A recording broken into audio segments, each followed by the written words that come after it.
Yes, ambiri mwamva nkhani yonena kuti Reserve Bank ya Malawi yalamulidwa ndi Supreme Court ya Malawi ndi yalamulidwa kuti ilipire ndalama zambiri ku banki ina yomwe idatsekedwa ku Malawi zaka zapitazo. Ambiri mwina nkhani imene simukuidziwa.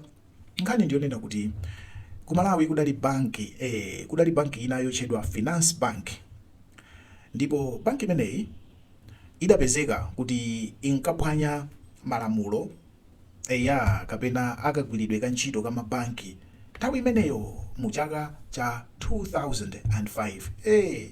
Iwe tili ku skulu tili ma students 2005 kalekale. Ndipo Reserve Bank ya Malawi ya nthawi zimenezo idali yosafuna zachibwana.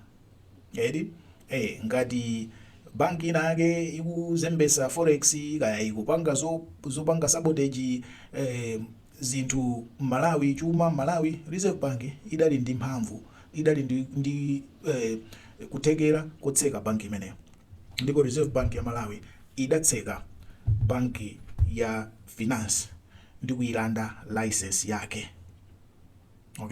Kuti isapangeso malonda, isakhaleso pa market ya Malawi. Ndiye chaka chino pa 3 February, ningoti wiki yathayi, pa 3 February, Supreme Court ya Malawi yagamula kunena kuti Reserve Bank ya Malawi idalakwisa potseka banki imeneyi mu chaka cha 2005, 21 years ago. Reserve Bank idalakwisa. Supreme Court akudera. Ndipo akunena kuti Reserve Bank ya Malawi ipereke chindapusa, ipepese kwa banki imeneyi poyipatsa ndalama zowerengera ma profit amene banki imeneyi ikadapanga mu zaka 21.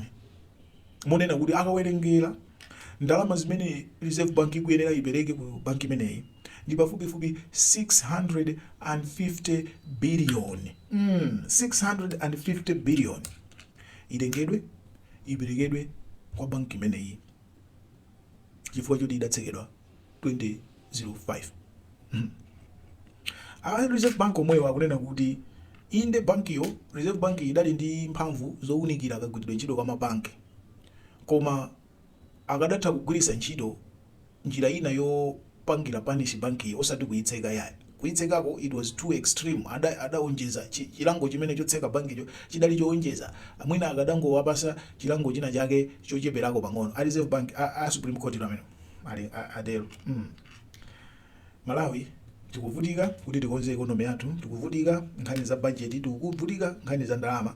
Ndiye majaji a Supreme Court amene sitikudziwa kuti akamapanga ziganizo zangati zimene zizi amakhala kuti akuyika patsogolo ndani, kuti akuyika patsogolo dziko, akuyika patsogolo Malawi, akuyika patsogolo chabwino. Majaji amenewa a Supreme Court ndi koti yaikulu kwambiri ku Malawi. Mwina simadziwa. Supreme Court ndi koti yaikulu yonena kuti iyo ikapereka chigamulo basi kulibe tu kwina kulowera, kulibe sokwina kokasuma.